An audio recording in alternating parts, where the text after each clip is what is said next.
If you want to get rich, I suggest getting married because it's much easier to save money and build wealth with a spouse than it is when you're single.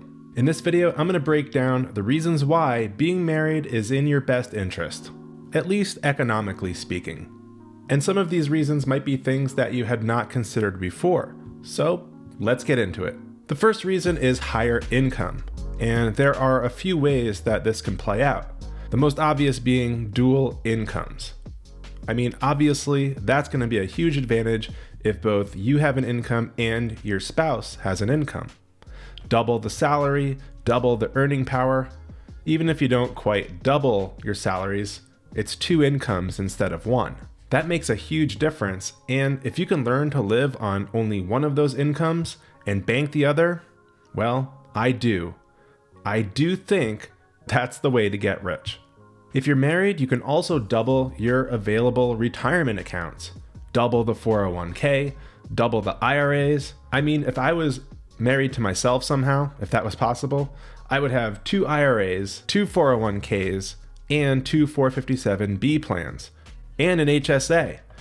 Way more tax advantage space than I could possibly use. Also, when you're married, only one of you needs to pay for health insurance. The other spouse can be on the plan with the spouse that carries the insurance. Also, when you're married, it's easier to apply for mortgages and other loans simply because you have the additional income. And then in retirement, you can benefit from each other's retirement benefits such as pensions and Social Security. When one spouse passes away, the other can continue to receive at least some of the benefit for the remainder of their life. Not to mention, they can draw from the retirement accounts that I mentioned before. There are more sources of potential income in retirement if you're married. And if you play the credit card rewards game, you can play in what's called 2-player mode, where you can each open up credit cards strategically to collect the sign-up bonuses and then pool those points together for free travel.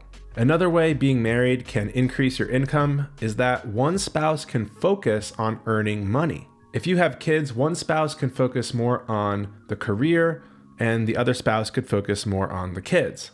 And I'm sorry if that's old-fashioned sounding, but it's true. I think of the high cost of childcare these days, and in many cases, it makes more economic sense to have one parent stay at home, at least while the kids are young. Later, that spouse that stayed at home could return to work, or maybe in the meantime, they've started some kind of side hustle from home that brings in additional income. If you're single with kids, it's tough. Juggling working with parenting, something is inevitably going to suffer, and let's hope it's not the parenting.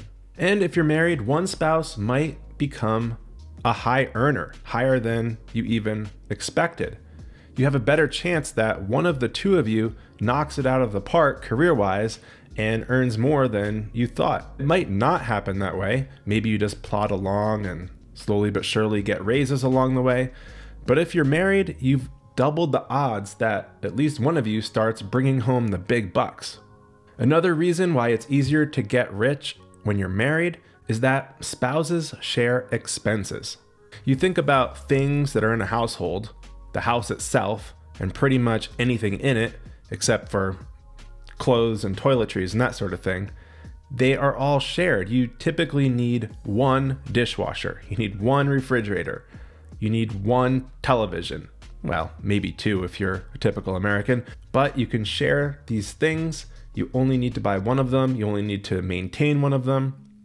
Even a car. I know in my household, my wife and I share one vehicle. We even share bicycles. We have a couple of e-bikes, and both of them are easy to adjust the seat height, and either one of us could ride either bike depending on what type of bike we need to use and that sort of thing. And this also makes it easier to just share one car between us. Spouses also share benefits like health insurance, like I mentioned before. So it's this sharing of things where when you're single, you have to shell out for your own version of it, whether that be, a car, health insurance, or a coffee table.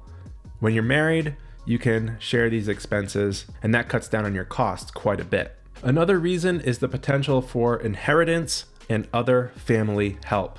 You might or might not receive an inheritance or economic help from relatives when they pass away, Or if those relatives have read the book Die with Zero, you might receive help from them in the form of money before they pass away. Maybe you get help covering a big medical bill or with a down payment for a house. And this can certainly happen if you're single too, but if you're married, you've doubled the chances of this sort of economic assistance from family. And assistance doesn't just have to come in the form of money. It could be help with childcare, help renovating a house, advice, expertise, manual labor. Extended family might be there to help with all of these sorts of things, and if you're married, you have double the family and double the potential help. Another big reason are the tax advantages to being married. And there are a few of these, starting with the tax brackets, which the IRS just updated for 2025. So we have the updated numbers to look at. And married filing jointly filers have higher limit tax brackets for their ordinary income. If we look at this chart, you and your spouse can have a combined taxable income of nearly $100,000 and still be within the 12% tax bracket or less. If you're single, that 12% bracket ends at a measly $48,000. And that's not all. The standard deduction is doubled when you're married. This has increased in 2025 to $30,000 for those married filing jointly. Most people in the United States take the standard deduction these days, so this really matters. Let's imagine that you make $60,000. This could be your income alone or what you and your spouse make combined. In either case, half of your income is income tax-free right off the bat, thanks to that standard deduction for those married filing jointly. Another way to look at it is combined with the tax brackets that we looked at before. With the standard deduction, you and your spouse can earn nearly $130,000 and still not be above the 12% tax bracket. And of course, most of your income is going to be taxed at less than that. Then there are the tax rates for long-term capital gains and qualified dividends. You and your spouse could have $30,000 in ordinary income and also have $96,699 in long-term capital gains and pay $0 in federal income tax. Zero! And the hits keep on coming, because if you or your spouse start a business, there's the qualified business income deduction, which phases out at a much higher income threshold if you're married versus unmarried individuals. And for low-income couples, the income-based phase-outs for the earned income tax credit are higher for those married filing jointly than for single filers. And even if you have kids, you get that child tax credit, which is still $2,000 per child in 2025. The child tax credit is pretty nice, but overall, having kids tends to be a big expense depending on who you ask. There are ways to do it more or less expensively, but that is going to be an impact, but that's kind of a topic for another video. But if we're just talking about being married versus not being married, there are a lot of economic advantages to being married. Even the government wants you to be married, as evidenced by all those tax advantages.